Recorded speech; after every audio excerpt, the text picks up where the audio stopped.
Hello everyone, this is That Girl in China. Today, I want to share a Chinese film with you. It is called Rickshaw Boy. The film is set in Beijing in the 1920s and 1930s.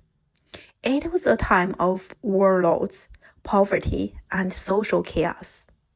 There was no real legal protection for ordinary people. If you were poor, you were exposed. The story comes from the novel by Lao She, one of China's most important writers.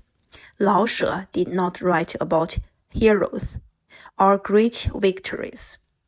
He wrote about how society quietly breaks ordinary people. Xiangzi is one of them. Xiangzi comes from the countryside. He has no family in this city, no education, no connections. So he becomes a rickshaw puller. His body is his only asset. Unlike the other rickshawmen, Xiangzi is extremely disciplined. He does not drink, he does not gamble, he does not visit prostitutes. He does not waste a single coin. He believes that if he works hard enough, he can change his life. His dream is very small.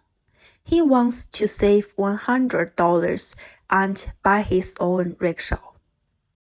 If he owns the rickshaw, he will no longer have to give a part of his income to the company. He will finally be working for himself. For Xiangzi, this is not just money. It is independence. It is dignity. The other rickshaw pullers live very differently. They spend their money quickly. They drink. They gamble. They chase pleasure. They do not believe in the future because the future has never been kind to them. Xiangzi looks at them with a quiet sense of distance. He believes he is different. He believes that discipline and effort will protect him. This belief is both his strength and his weakness. After years of exhausting labor, Xiangzi finally saves enough money to buy his first rickshaw. This moment is deeply emotional. It is the first time in his life that something truly belongs to him. For a brief moment, he feels safe. But China at this time is not a society ruled by law, it is ruled by power. Xiangzi is arrested by soldiers. His rickshaw is taken away. When he is released, it is gone. Just like that. There is no explanation, no compensation, no justice. Yet Xiangzi does not give up. He still has his legs, he still has his body. So he begins again. Hu Niu, the daughter of the rickshaw company owner, becomes interested in Xiangzi. She is 15 years older than him. She is experienced, confident, and emotionally controlling. She wants Xiangzi not to love him gently, but to own him. Xiangzi feels uncomfortable around her. He is afraid of her power, but in this society, a poor man has very little right to refuse. Through manipulation, Hu Niu traps Xiangzi into marriage. She uses her money to buy him a second-hand rickshaw. On the surface, this looks like success, but this rickshaw does not come from his effort. It comes from a relationship that he never chose. He has gained a tool but lost his freedom. The woman Xiangzi truly loves is Xiaofuzi, a quiet, gentle girl from their shared courtyard. She represents something very important to him, a simple, clean, peaceful life.